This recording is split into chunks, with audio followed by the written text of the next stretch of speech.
Meanwhile. Good.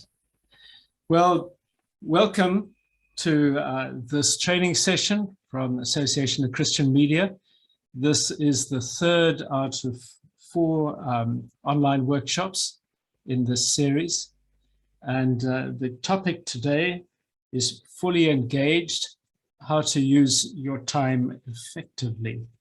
And I think my biggest frustration is most of the people that are not here are the people that most need to be here because they haven't used their time effectively to be here. But I think it behoves on us that are here to kind of pass the message on. I'm Dave Hotchkiss, and I'm hosting the session this morning. And it's really good to have Hermann. Hermann du Plessis is the founder of Themba Tandega Leadership Institute. And it's a company that's worked in more than 90 organizations in 19 countries across the globe. Catalyst that significantly raises engagement and profitability. I think all of us want to be there. Hermann is a leadership student with 20 years of experience, having coached, mentored, trained, and consulted in various spheres of leadership development. He's a lecturer in leadership at various tertiary institutions and holds degrees in commerce, education, theology, and master's degree in adult education, as well as international certification in leadership and management coaching. Hermann, it's really good to have you here with us this morning. Before we start, I think it might be, well, good just to, we haven't actually got, I think we're still going to have a few more people joining us. So we've got Good News Community Radio sitting around the boardroom there. Peter Rabbit, Impact Radio Pretoria. B. Tuffen. Hi, Peter. Good to see you. And would you like to introduce yourself, Mr. Tuffen?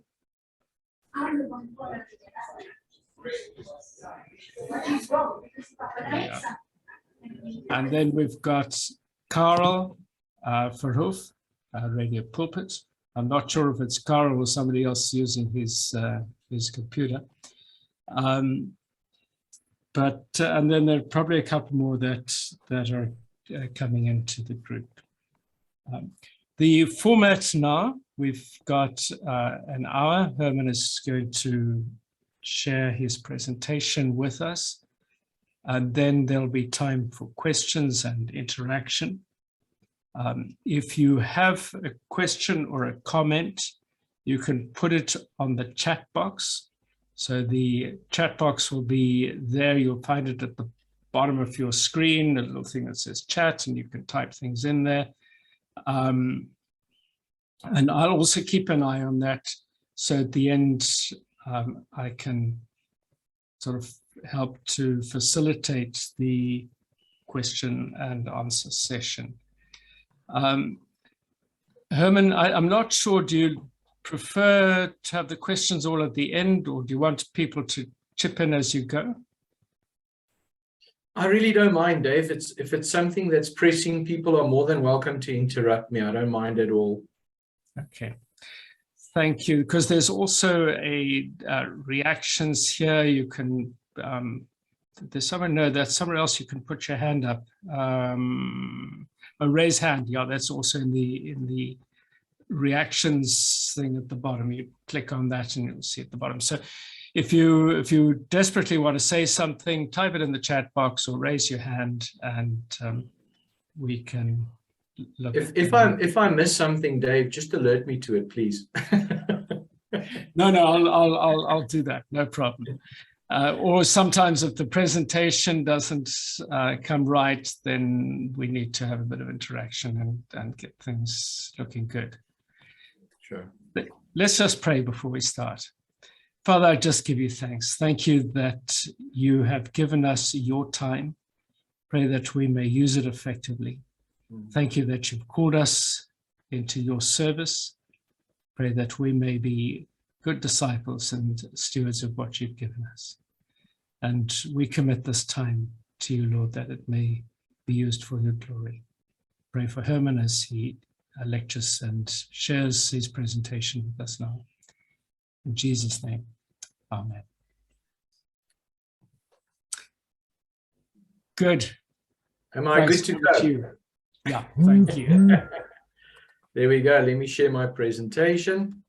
It takes a couple of seconds. Just let me know if you can't see it. And then should be able to see my red dot on the screen as well. Good, thanks. See all the heads shaking.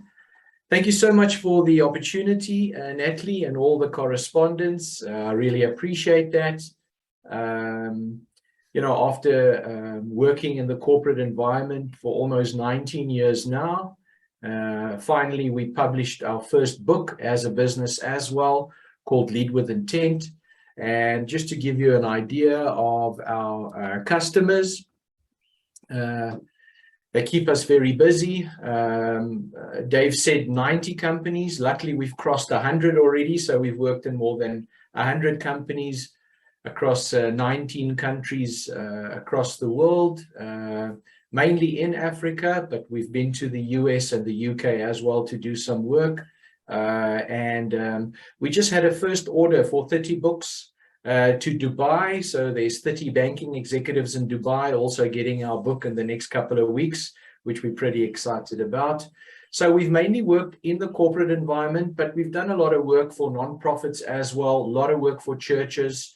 You know, I was myself a pastor for 13 years in a congregation where I was responsible for the leadership development as well. So worked a lot with schools and still working a lot with schools as well, where there's a desperate need in terms of leadership. I think we've lost a lot of talent in our schools, especially on senior levels. So I work with, I think it's the Association for Christian Schools. I work with FEDSAS, and I also work with an Afrikaans organization called SOS. That's part of a solidarity movement as well, all just focused on schools to help them to up their leadership. We also do weekly devotionals for some schools focused on leadership as well, just to assist them with that. So I thought I would start with this slide because this is our most popular course at this stage in the corporate environment. And we talk to companies about augmenting productivity in the new world of work, future-proofing leaders. It's all about enlarging productivity, especially post-COVID. A lot of people are struggling with productivity. A lot of people are struggling with management. How do I manage people who work from home? So there's a lot of questions about productivity in the new world of work and what that looks like. And I think time management is a part of that. But since 2007, most research in time management has pivoted quite strongly towards energy management. And I think it's important to notice that it's not all about how I manage my time, but I need an awareness of how I manage my energy as well.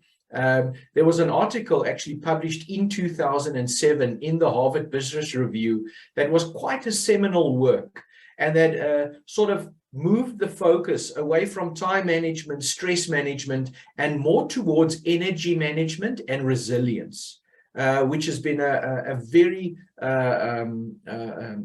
important discussion that people had in the corporate environment. You know, so what do I do when I manage people? Do I manage their time or do I manage their output? And if I manage their output, they're allowed to use their energy as they see fit, as long as they deliver the output that I expect from them. But there's also been drastic changes in our world. And this is why we need to augment our productivity. And we'll look at a definition of augmentation just right now. But the pace of change is accelerated at breakneck speed. The change that humanity's experienced in the last 20,000 years will take place in the next 100 years, according to research. So all the change we've been through since the agricultural revolution, all the way to the fourth and now the fifth industrial revolution, all of that took us 20,000 years. So that change is going to happen in the next 100 years, according to research. So leaders in the corporate environment are challenged with upskilling and reskilling teams and divisions to adapt to the new world of work, while still focusing on delivering exceptional business results. We see this a lot with our clients. They want to embrace the new, they want to embrace the future, but they forget to pay attention to what they already have. And that's a tension you need to manage, a tension that takes you into the future and you need to adapt, but you cannot neglect what you already have. As you saw on the slides, one of our biggest clients is Standard Bank. And if you look at the criticism of Standard Bank currently in the media, it's Standard Bank wants to become the Amazon of Africa. They want to build this ecosystem across the continent. But the reality is they're neglecting their current business and they're losing a lot of customers. So all the economists and the journalists focusing on the financial sector says, just start by being a good bank again, then you can worry about the future. So how do we manage that tension? Even our smaller SME customers struggle with that as well. We need to adapt to the future without neglecting what we already have. So what we offer this year to most of our clients is a customized program that guides leaders to focus and prioritize on the reality of a COVID-accelerated changes taking place in the business landscape. And what we do is we give a lot of attention to individual skills that lead to higher levels of productivity, engagement, and fulfillment. And that's the question: what skills do we give an individual to help them to achieve more productivity, engagement, and fulfillment in work? So these are the words that are being thrown around now in the corporate work environment. These words are quite popular. People talk about future skills, getting your people future ready, future-proofing your workforce, and then also how do we become future fluent, you know? And this is a picture of a conference I ran in 2010 with Monash University, when we look to the future and what the impact of automation, digitization, augmentation, all of those concepts, what the impact would be on human beings in the workplace. And in the same year, Time magazine ran a cover story where they said that by 2035, death will become an option. Which caused quite a stir, you know. So by then we would have the medicine and the means to save people's consciousness and then put that into robots so that people can keep living for an eternity. So death will become an option, according to Time magazine in 2035. So, I mean, I think the reality is everybody is speculating. I'm a member of an organization called the Institute for the Future, and the reality is nobody knows what the future is going to look like exactly, because it's just changing too fast, and that makes it unpredictable. So we've moved from a complicated environment into a complex environment, and these are the questions. If we look at the future, what are we really talking about? What will the impact be on our businesses? But most importantly, what will be the impact on human beings? So this is the definition I think is very important, even if we talk about time management. So augmentation is the process of taking the abilities of a person and strengthening them, making those abilities greater, allowing that person to accomplish larger things. So what is the value that Natalie brings to the table, and how do we take that and we make that stronger and we make that greater? What individual skills does she need to accomplish that? Because the reality is, as many as 25 to 40 million jobs globally will disappear as a direct result of extreme automation and connectivity, with the greatest losses occurring in white-collar office and administrative roles, which is quite big. So the Harvard Business School published research I think this is in about 2017, 2016 somewhere, that stated that 50% of all labor done by humans today will be done by machines 10 years from now. And this is quite incredible if you think about it. I read an article a couple of weeks ago that says over the next 4 years, there could be a 40% turnover in terms of jobs, especially with the big resignation taking place. And I mean, the researchers say that the great resignation will hit South Africa this year and next year. We will have a lot of people resigning from their jobs and moving either overseas or moving on. So every revolution has cost humanity in terms of job loss. I mean, that's just the reality. But every revolution has also created many jobs for humanity. So the United Kingdom have launched an investigation into the impact of artificial intelligence on jobs. So the next 20 years will be crucial for business, labor, and also for education. This is a paper that I presented at a conference in 2016 called Social and Ethical Changes in an Artificial Intelligent World. So I think the reality is you have to look at your people, and some organizations now talk about the fifth industrial revolution, where they say you need to take a look at your people and not think eliminate people, but think elevate people. And how do we do that? How do we help people by upskilling and reskilling them so that we elevate them, we make them more productive and more efficient for the future? So that's the question a lot of businesses are struggling with right now. So in terms of your own productivity, in terms of your own management of your time and your energy, what is the first step in this new reality we need to take? Well, you need to take control of what you have control of, and that is personal leadership. So D. Hock did a groundbreaking study. He was the founder of Visa, and he asked the question, how much time do the best leaders in the world spend leading those above them, leading those next to them, and leading those beneath them in the organization? So leaders obviously have followers in their teams, but then we all work in silos. So how do I lead across silos, across the boundaries? And also, how do I influence and lead those above me in an organization? Because I need them to buy into what it is that I want to get done. So how much time do I need to spend on that? So the research that D. Hock found was that the best leaders of the world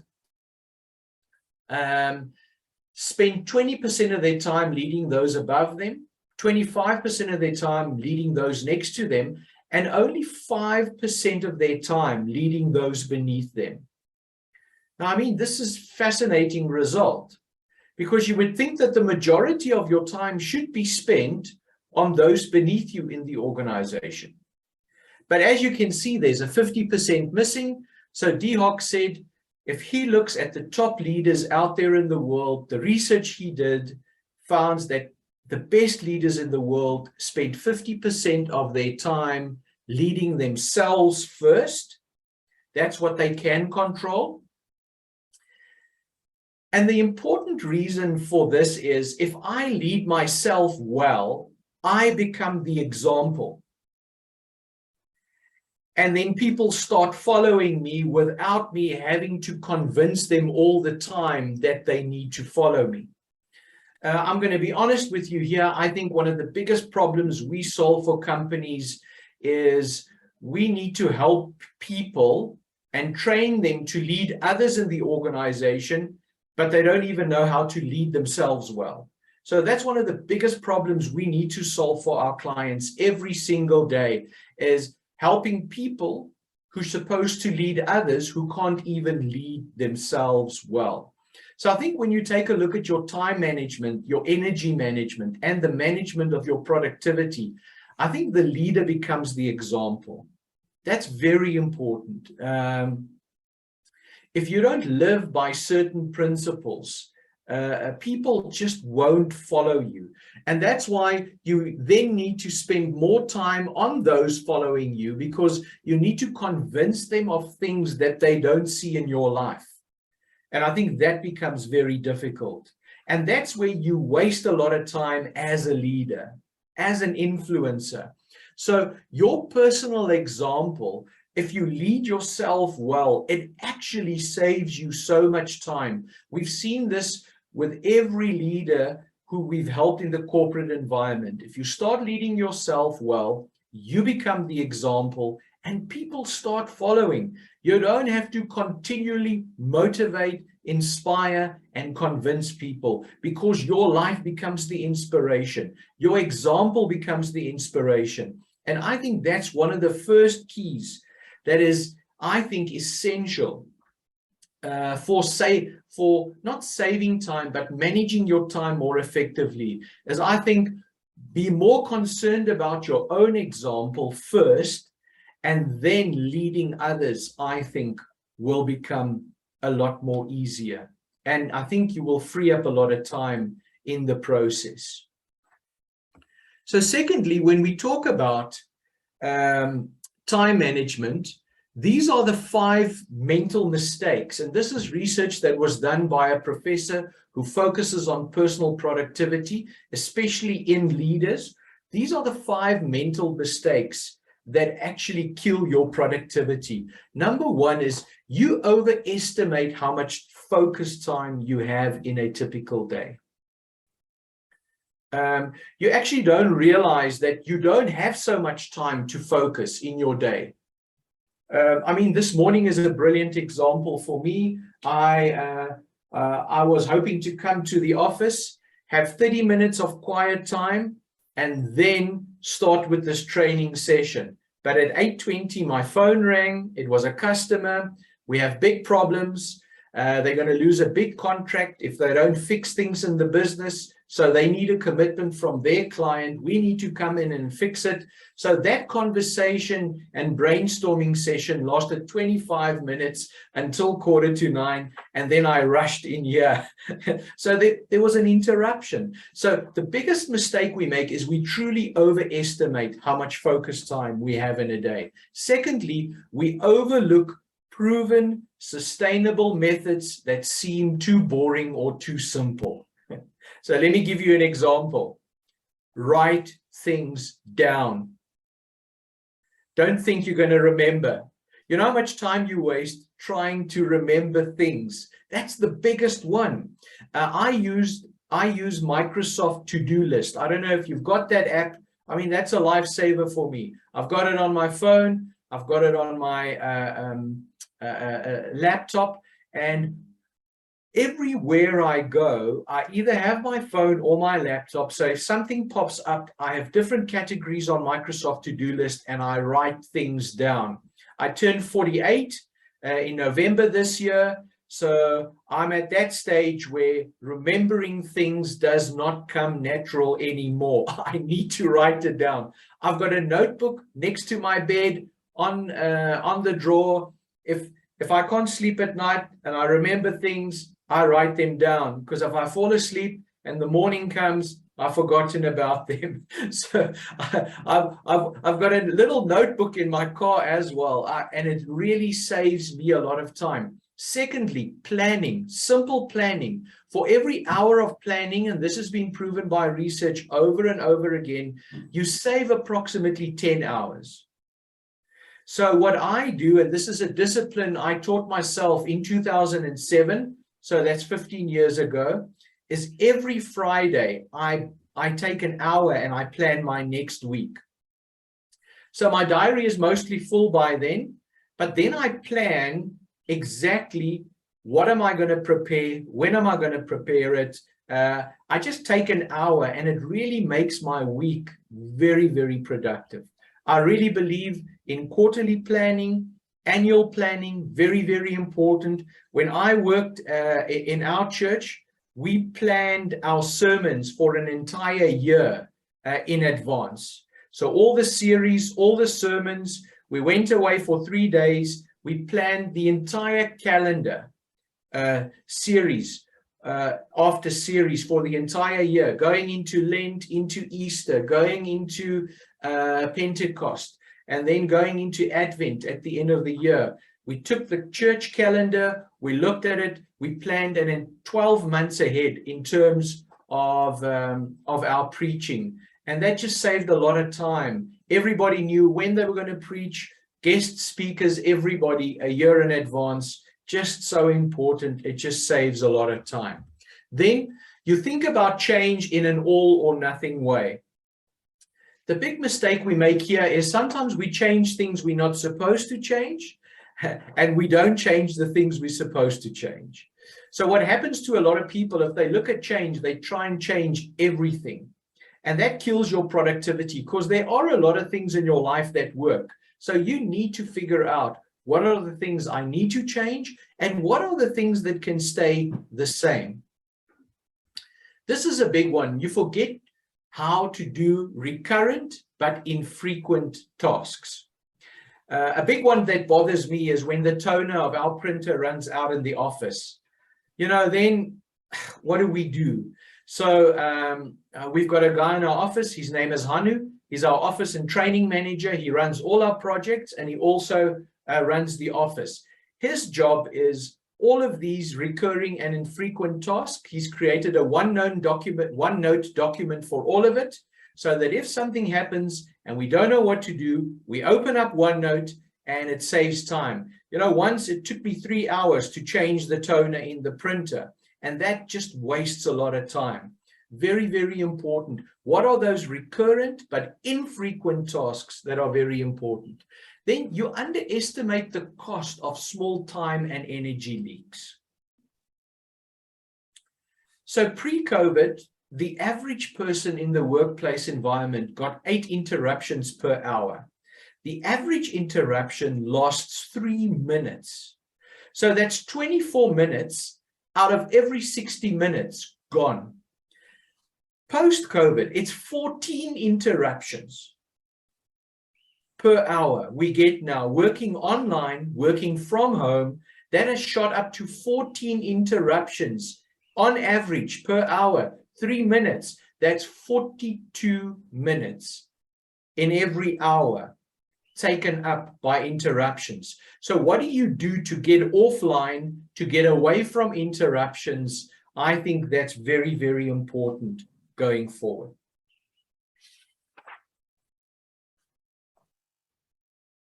Right, so what are the challenges regarding productivity today? Well, I think it's this new world we live in. And this term VUCA was coined by the Institute for the Future in 2010, when Bob Johansen wrote his book, Leaders Make the Future. And he said, this is the new reality. Volatility, the speed of change, everything moves quickly, and there's little time to prepare. That becomes a problem for productivity. Then there's a lot of uncertainty because the world has moved from complicated to complex. So in short, uncertainty means a lack of information. This hampers the possibility to which we can confidently predict the future. Not knowing what is going to happen is more than frustrating. It makes it impossible to plan ahead or make the right moves in your business. Then complexity refers to a number of factors that we need to take into account, the variety and the relationships between them. Everything we do is important, therefore we can change one thing. It impacts everything else afterwards. Changing something is not that simple anymore. What I notice with a lot of people in the corporate environment, they create systems to help them, and then at the end of the day, they end up serving the system. So we work with companies and they all have a learning management system. So when we present to them, sometimes they tell us, well, if you present the course this way, that does not fit into the framework of our learning management system. So it just makes change very complex and very hard. And then ambiguity refers to a lack of clarity about how to interpret something. A situation is ambiguous, for example, when information is incomplete, contradicting, or too inaccurate to draw clear conclusions. You see, a lot of business schools in South Africa now teach a module called polarity management. So how do I manage in a world where I get information and it's the polar opposite. What do I do with that? That kind of ambiguity becomes very difficult to manage. So here is just a diagram to explain the changes, the low volatility, there's high volatility, high uncertainty, high complexity, and also high ambiguity. The solution we suggest to our clients is basically what we call our VCART model. So volatility is much more stressful if you don't have vision. So vision becomes very important. We see a lot of people wasting time and energy because they don't have a clear picture. They don't know where they are going. And it is difficult to get a vision. But I think self-awareness, who you are and where you are, is the key to developing a healthy vision. Secondly, for uncertainty, it's important to get understanding. It is our responsibility to remain current and continue to learn about the environment we live in. By making learning as natural as breathing, we can understand the changing world we live in and make more informed choices.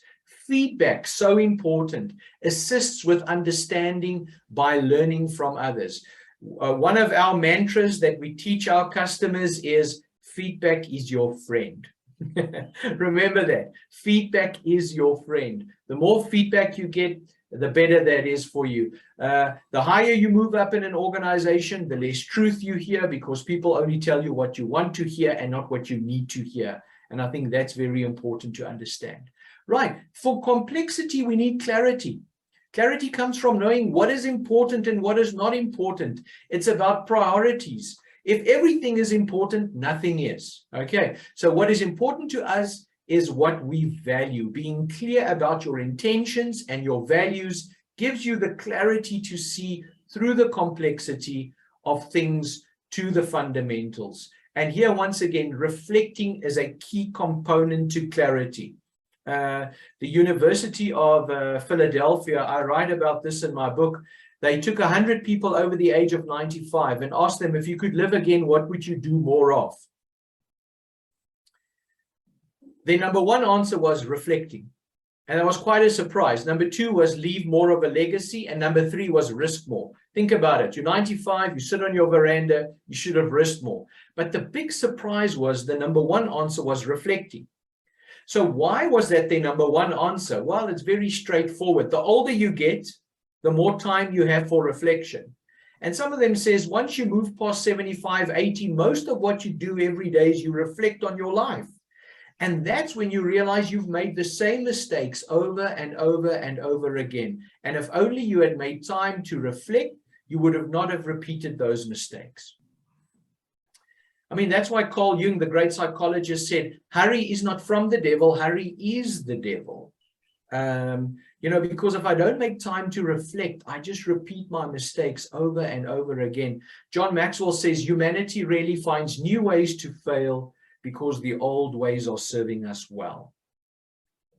Every generation is always opposed to the previous generation, but we always emulate them with the mistakes we make.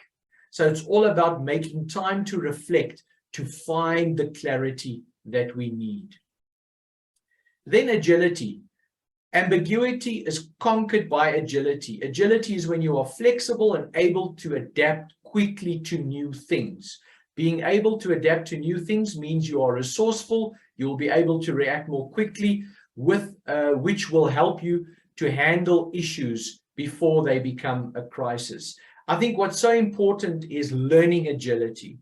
I tell people, if you want to save time, you have to learn. That's the only way you're going to become more productive and you're going to save time. A lot of people are still working with old paradigms in a new world, and that causes a big crisis. So what we've done is we've also added the R and the T here for VCART. We call our VCART model vision, understanding, clarity, agility, resilience, and tenacity. Resilience is so important. The life expectancy in most Western countries are dropping drastically because of mental health and mental health related issues. If you just listen to the podcasts of churches overseas, and you hear what's happening, it's quite alarming. Less than 9% of people in South Africa have the right or get the right help when it comes to mental health and mental health related issues. I think it's so important. I read in the Time magazine 3 years ago that if you're a child growing up in Western society with all the advantages of education, technology, capitalism, a free market system, you have a smaller chance of reaching the age of 18 than a child in an Eastern country caught up in human trafficking. So something is wrong. Princeton did research on this. They call this the diseases of despair. And that's why the fastest declining human trait in the world is resilience. People are a lot less productive because they're not resilient anymore. 1/3 of the South African workforce struggles with mental health and with resilience. So how do you save time? You proactively invest in resilience. You can't be reactive. You have to proactively build up resilience so that you can bounce back quickly. If you look at the explanation of resilience, 2 terms keep popping up. Elasticity, it means you can be stretched, bumped, hit, stepped on without losing your shape. So you can recover, which is important. And then buoyancy, when you go head under the water, boop, it just pops back up again. You do not become overwhelmed and you don't dwell on your failures, but you have the ability to move on. And then tenacity. In Afrikaans, we have a beautiful word just called vasbyt. You just continue, you go. It's a strong determination. So our model for you to really be productive and save a lot of time is you need clarity on the following. Firstly, what is the vision of your life? Where are you heading? Understanding why are you going there? Having clarity on how you are going to get there. And I mean, the first 3, very important in a complicated world where we can plan. Now, entering into a complex world, we need to add agility so that we can make changes quickly, resilience to cope with the setbacks, and then tenacity to stay faithful until the end. Galatians 6 verse 9, Paul says, do not become tired. Stay faithful till the end. You will reap your reward at the end. 1 Corinthians 15, stay faithful in the work of the Lord because we know it's worth it. So that's the kind of model we take to our clients. So what we've noticed is sometimes some personality types are strong in the vision, understanding, and clarity, and other personality types are stronger in the agility, resilience, and tenacity. And we need to help people to build all 6 of these, which I think is really, really important. Right, still got 20 minutes to go. So what is needed to build energy, to live with boundaries and build resilience? I think that's very important.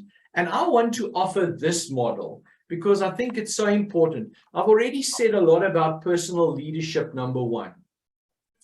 I think to be more productive, to manage your time more effectively, you really need to lead yourself very well. You need to understand what it takes and how to lead yourself very, very well. I think there are brilliant books out there to help us with personal leadership. There really, really is. My favorite is a book called Authentic Leadership by Bill George. He also wrote a book, what is it called? Finding Your True North, which is also an excellent research on personal leadership. I think secondly, self-awareness, very, very important. Making the time to reflect, to understand who you are. I think we work with a lot of people. There's just no match between their jobs and who they are. And that makes productivity difficult. We can teach those guys time management tips and skills as much as we want to. If you don't have self-awareness, you really, really, really struggle. Then creating vision. I think that's important. What is the picture of the future that produces passion that will lead to focused and dedicated action? I think that's so important. Creating a vision for your life, for your team, for your organization. The problem with strategy in the workplace environment is it's usually written by people at the top of the company. And those people are very smart. So what they do is they turn out these beautiful documents that makes no sense whatsoever for the rest of the organization. So if you create a vision and if you create a strategy for a business, how do you cascade that? Cascading means translating that on each level of management in your organization so that that makes sense.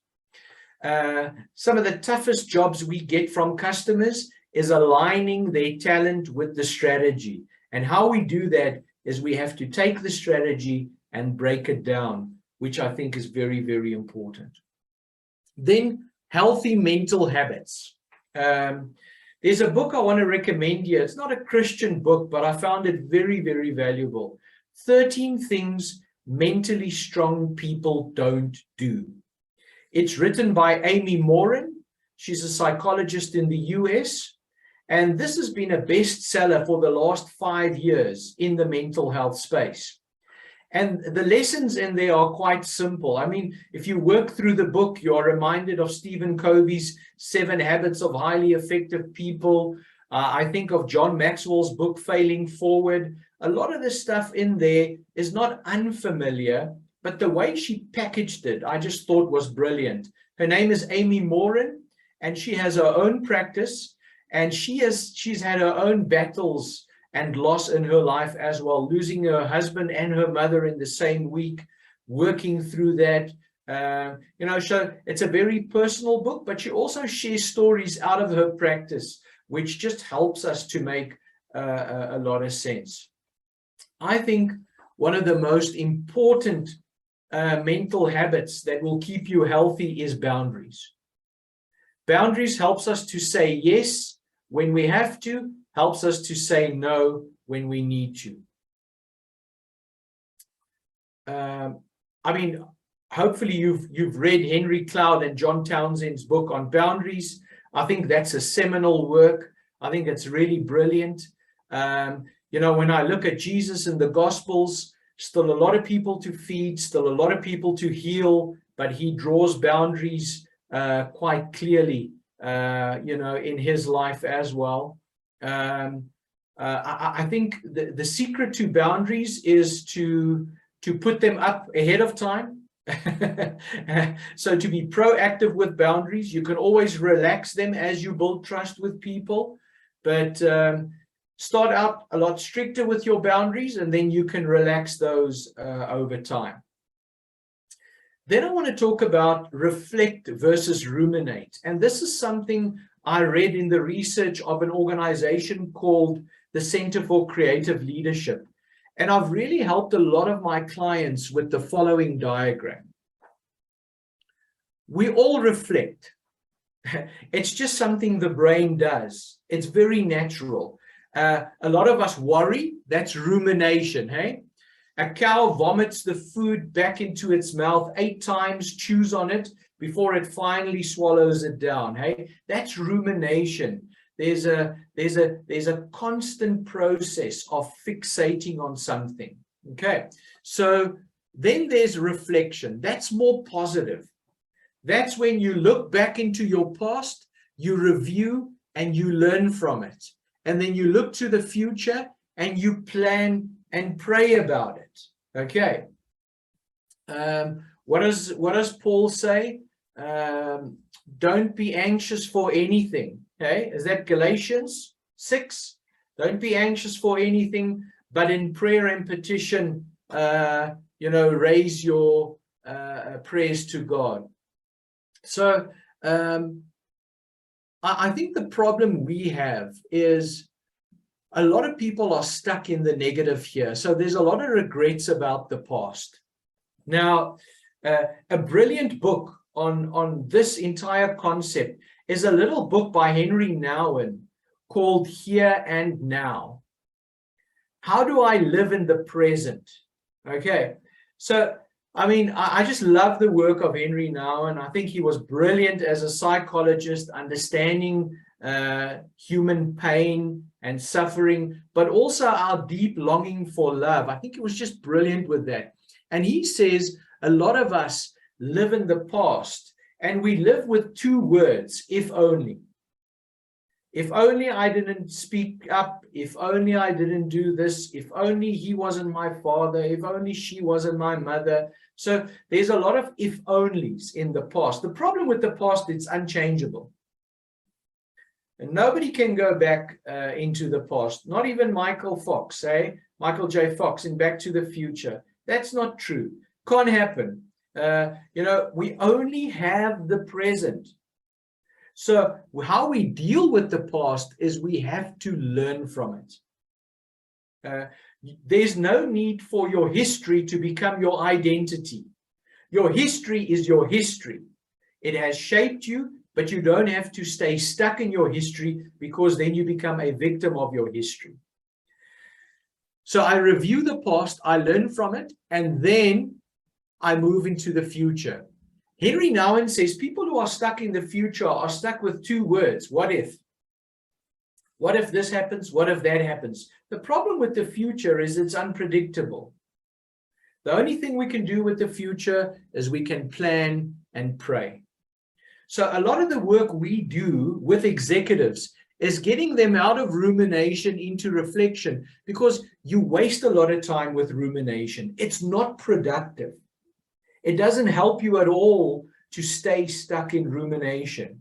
Okay, it does come naturally to certain personality types, but it's about creating an awareness for individuals. How much time do I spend in the positive, reflecting? And how much time am I in the negative, ruminating? And what we see, a positive is if you can spend 80% reflecting and 20% ruminating. Sometimes you need a bit of rumination where you feel sorry for yourself, but then you need to get over that. Don't get stuck there. Move into reflection, figure out what happened, how can I learn from it, and how do I need to change for the future. I think that's very important. So reflecting versus ruminating, I think is a great tool to help people to spend their time more productive when it comes to how they look to the future and how they deal with the past. Right, we're still busy with this diagram over here. Simplicity, very important. The best book I've ever read on simplicity is a book called Essentialism by Greg McKeown. Essentialism is a brilliant, brilliant, brilliant book. He wrote a follow-up on that was published last year. That's called Effortless. Okay, and that's the textbook I'm using this year for most of my clients, Effortless. I give the book to all of the clients. They have to read it. It's all about simplifying. I mean, this is a short introduction to essentialism. In the book, he talks about your energy and how you spend it. And most of us look like the energy bubble on the left. We spread our energy everywhere. And the problem with that is there's not a lot of movement. And I think that's why boundaries are so important. I think that's why prioritizing is so important, because if everything is important, nothing is.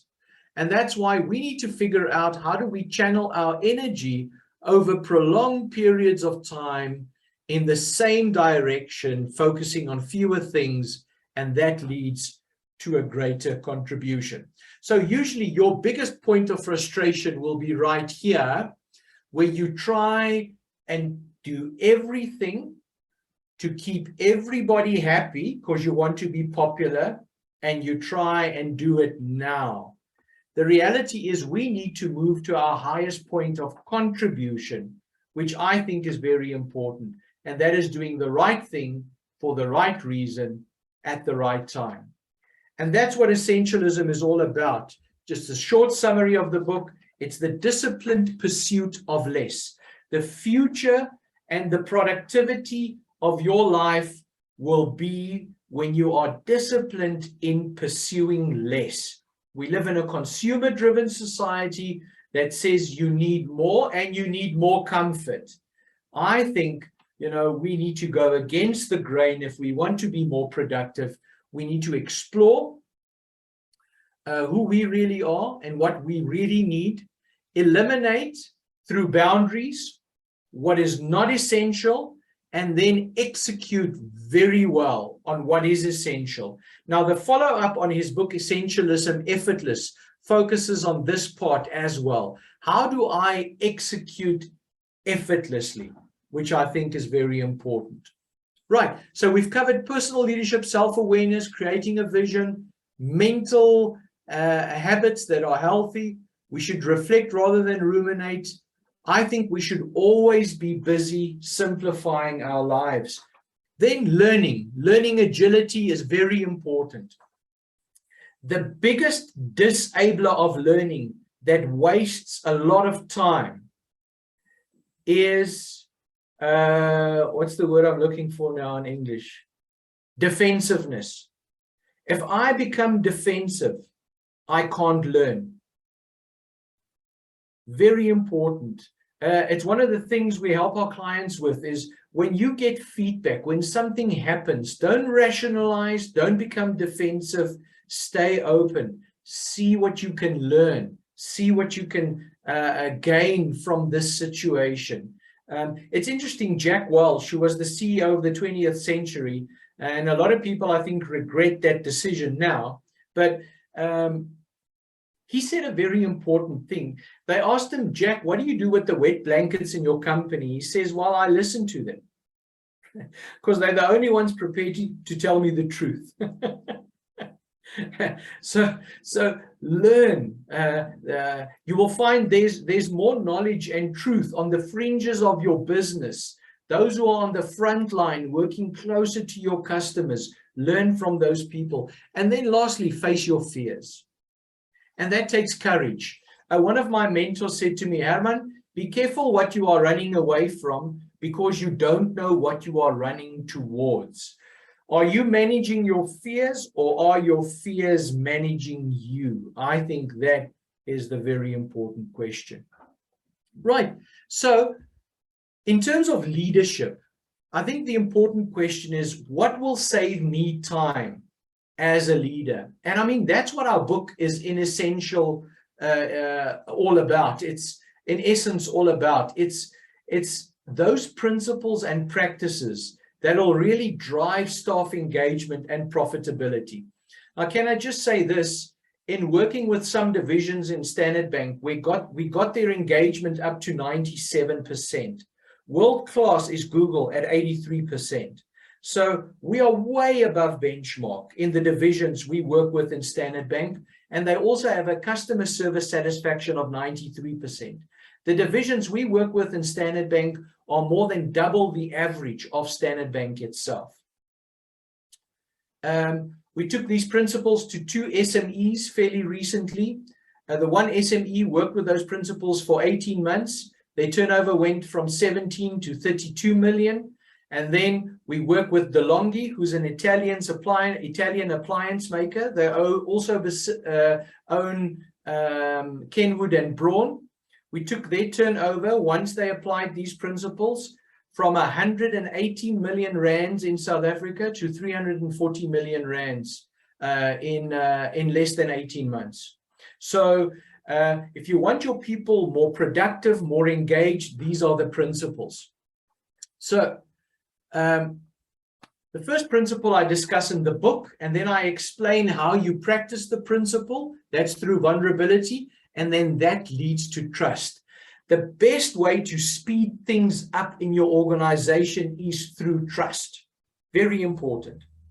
If we look at Jesus, Paul writes in Philippians 2, he didn't cling to his divine nature, hey? He emptied himself of his divine nature once, and then he did it again to become a slave to humans on the cross. So the Greek word there is kenosis. He goes through that process twice of self-emptying to serve us.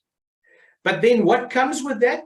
Authority. God puts him on the right hand, the highest seat of authority. Every knee shall bow, every tongue shall confess that Christ Jesus is the Lord. The only way to true authority is through humility, which you practice by being vulnerable as a leader. You say things like, I'm sorry, I don't know, please help me. If you can show that level of vulnerability as a leader, your trust levels go through the roof and the speed of your organization is incredible. John Dixon writes in his book, Humilitas, that humility was never seen as a virtue. But after Christ, it is now seen as a virtue. And he writes beautifully in his book, as we believe in humility today because we saw greatness willingly go to a cross. Now, even though I found this principle in my research, I only later realized how prominent that is in the life of Christ. The best leaders we work with, very humble. Right, so this is the foundation for your leadership. If you don't start with humility, you have a problem. Psychological safety, there's an openness. The leaders practice openness. You don't shoot the messenger if you don't like the message. Very important, okay? That's psychological safety. Is there any interpersonal risk for me to speak up? And that then leads to transparency and truth. We need to rehumanize the workplace environment. We do that through empathy and listening. I mean, Christ was a master here. He even asked questions for clarity. He goes to a blind man and says, what do you want? The lady who was caught in adultery, he asks her, did they not judge you? The woman at the well in John chapter 4, he asks her questions. So important. He listens. He shows empathy. What you get as a leader then is you get loyalty and community. This is such an important one. Gratitude, the practice is celebration. The impact on your culture will be people feel valued. Don't celebrate results, celebrate human beings. And how you do that is you celebrate birthdays. Very important. What was your contribution to your birthday? Think about that quickly. 0. Your parents had a great contribution to your birthday. You had no contribution to your birthday. God did not give you a choice, okay? And so we celebrate the day on which you were born, which you played no part in, because we are just happy you are here. And the world is a better place because you are here. Every morning when I drop my daughter Grace off at school, I say to her, Grace, remember, Mommy and Daddy is extremely glad you are here. And we believe this world is a better place, Grace, because you are here. We celebrate individuals. Then integrity. It's all about holding people accountable, giving them feedback. That leads to clarity and growth. Authenticity.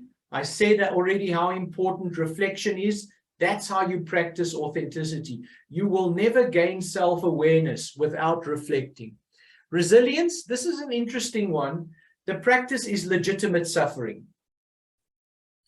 So I don't know if you've seen the research, but they reckon that adulthood now only happens at 33, where in the early 1970s, it happened at the age of 18.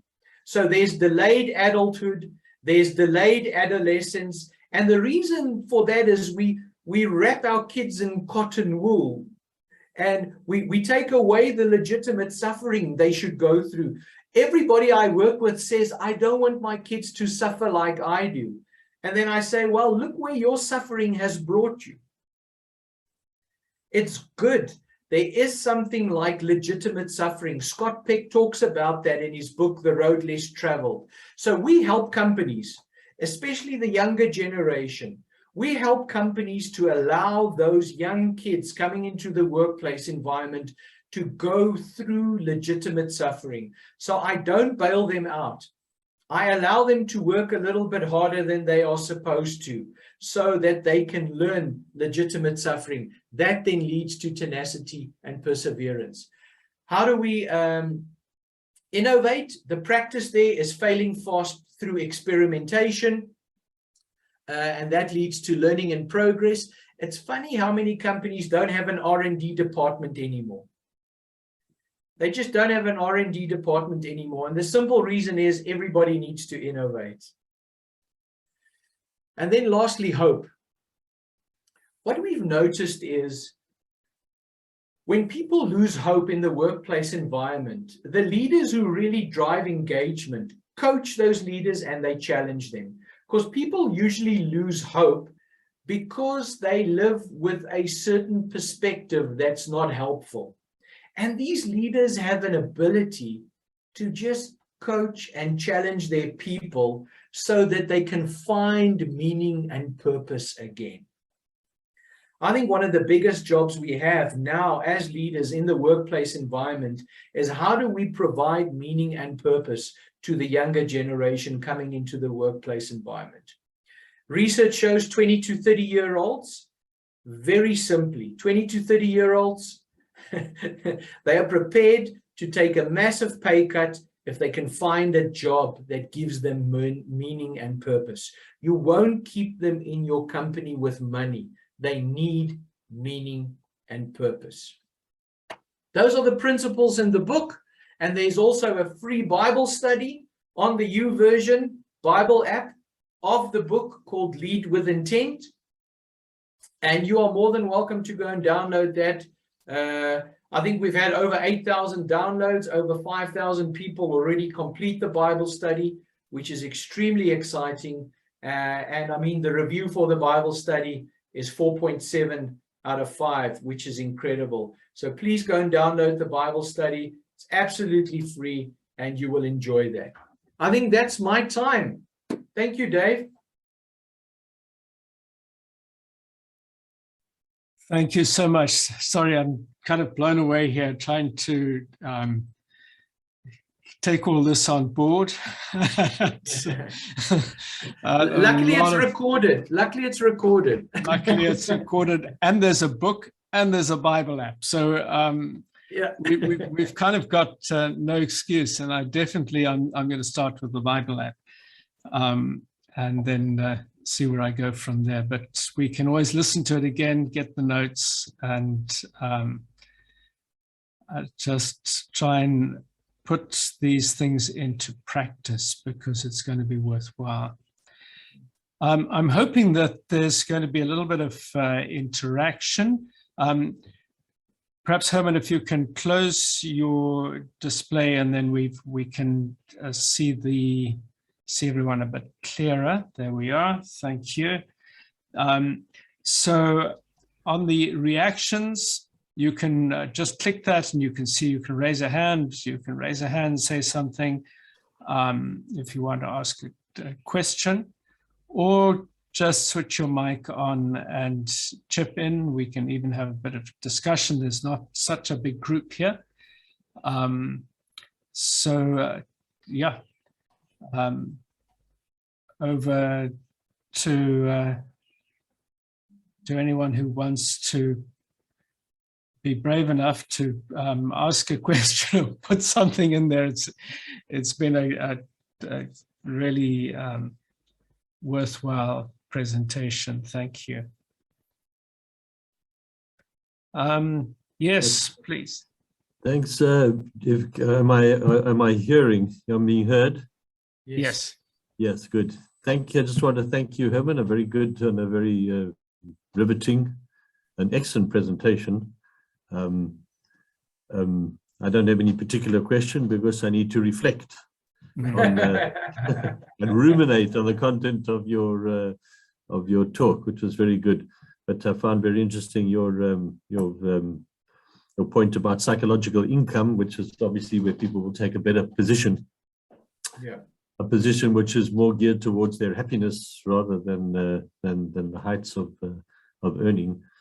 And yeah, well, I've made a note here. I did hear it said that these would somehow be available. Where will this be available? is it through the ACM? Will they have Yes. notes being taken for us to be able to get? Sorry, Natalie, Natalie. thanks. Yes, there will be a recording of the session available to you afterwards. Yeah. Just for us or for everybody? Just for you initially for a few months. Fine. Yeah. And also what I was wanting to ask of these various books that were mentioned by Hermann, would they perhaps be made available through the ACM, which would be an easy way of sourcing them, and particularly this Lead with Intent? I know one can go and source and go through Amazon or whatever, but it would be nice if the ACM could perhaps keep a store of this type of thing on hand, particularly the books you mentioned, the other ones, which one could easily then get hold of through the association. Is that possible? Yeah, if I can make a suggestion, obviously Lead with Intent, that's through your organization. Hermann, can you just tell us where we can get that? It's just that I don't think, for ACM to actually carry stock of paper books, it doesn't really work like that. It's a lot of these books may be available on Amazon or online. Sure. Yeah, so this book is available on all the major digital platforms, and then you can also buy the book at Cum Books. It's available at Cum, and we've just received our first orders now from Exclusive Books. Their process took 4 months, but Exclusive Books is also going to stock the book. We've already had orders from 4 of their branches, so that will most probably by the end of the year, we should be in most of the Exclusive branches as well. And then you can just go to the website, leadwithintent.co.za. All the details of the book is on there as well. Then, Hermann, if I may ask you, you mentioned a number of other books that are not from your organization. Yes. On the way through the presentation. Would it be possible for you just to jot those down? Yeah, I'll email them to Natalie. Is that okay? Yeah, great. Thank you. Okay. Thanks. Further questions and comments? Thank you very much. That was helpful. There's just so much in those books, and they're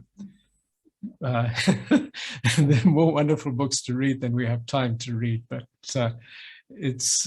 we can choose what is really appropriate. We need to exercise time management so that we can read all those books. Yeah.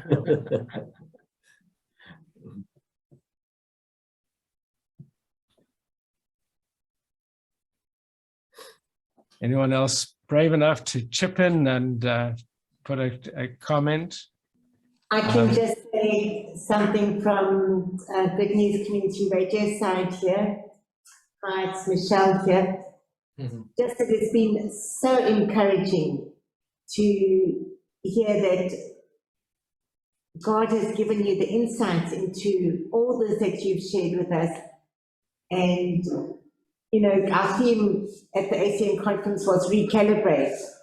And I think what you've given for us is the tools that we need to recalibrate towards, to have this good mental health ourselves, to help the hurting world out there with programming, with content, with ourselves being examples to follow.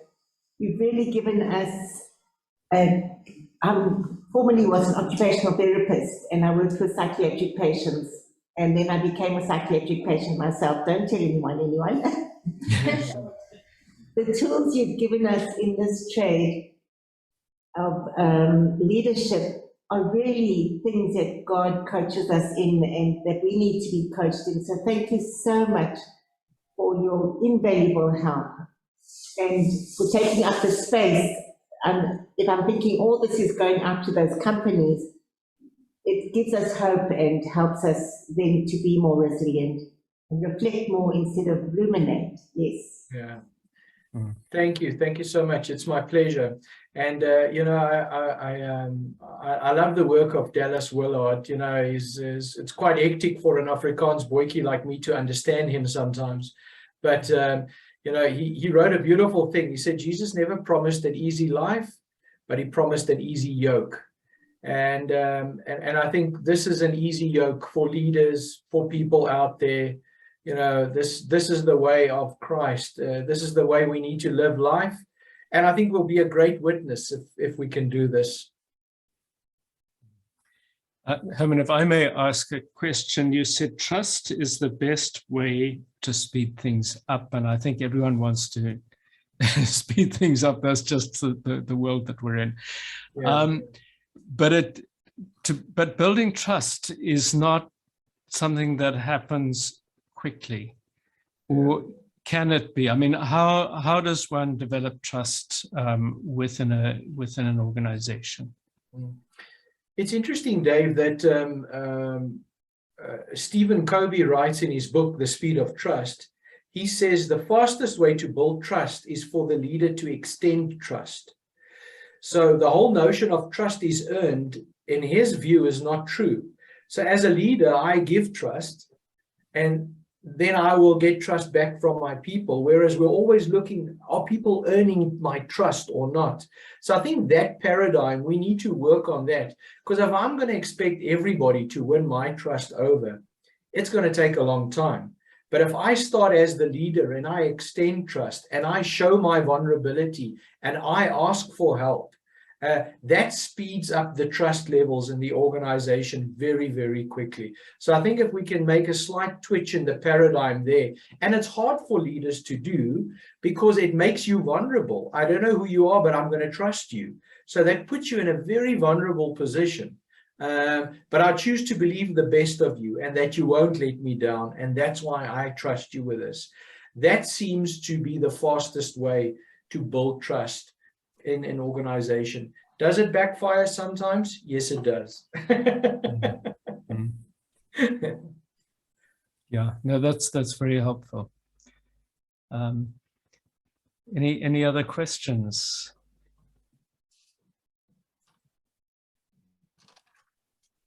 Yeah, you know, I think in media, Christian media, there is so much, the technology has developed so fast. There's so much more that is required of us.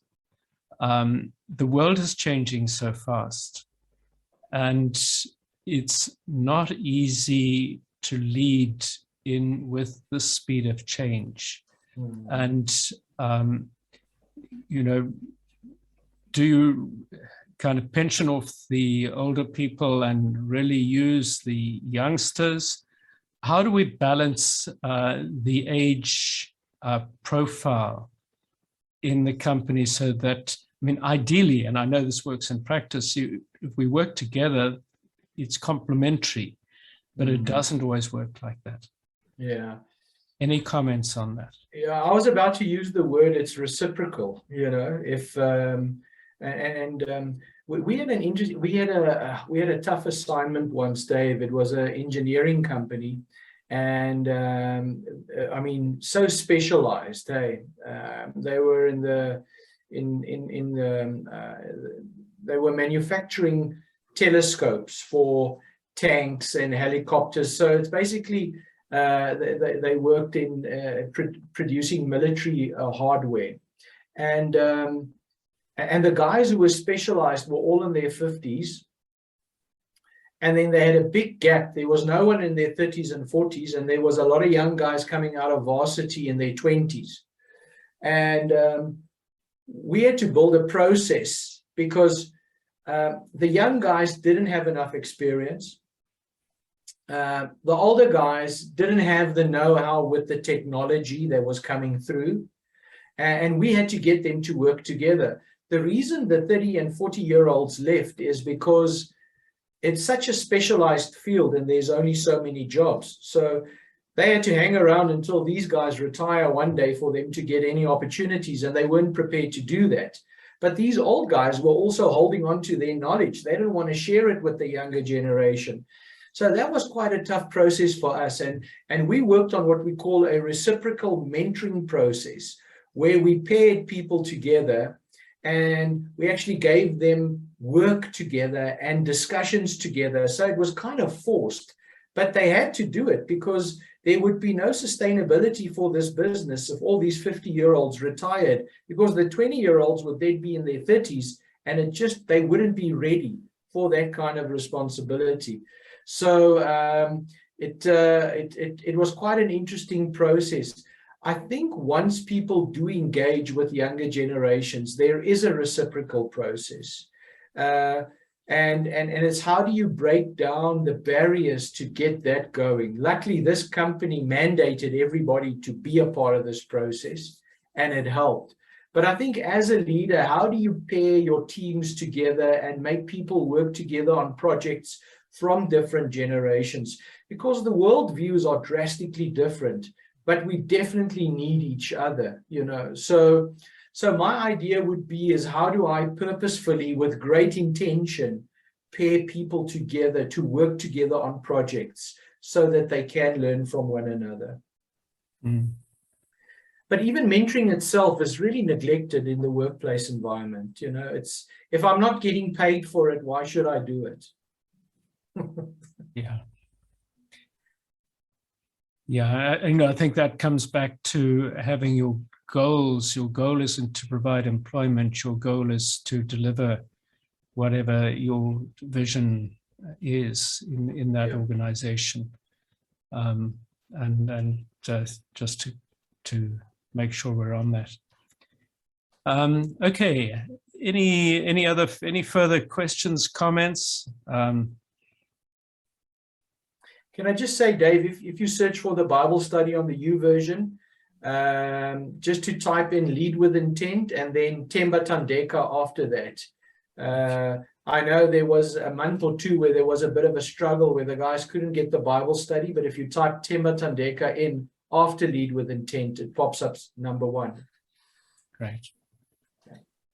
Yeah, it's like everything on the internet. There's so much out there, and you can easily go down the wrong track with the right words, Exactly. unless you've got all the details. Yeah. And very often it's the picture that gives you assurance that it's actually the right thing. That's it. Yeah. Anything else? I think we've all taken in as much as we can. We need to reflect. It's been a really great time, and thank you so much, Hermann, and I look forward to getting more. And I think that's me. And Natalie, would you like to just close the session for us and tell us where we're going next? Thank you.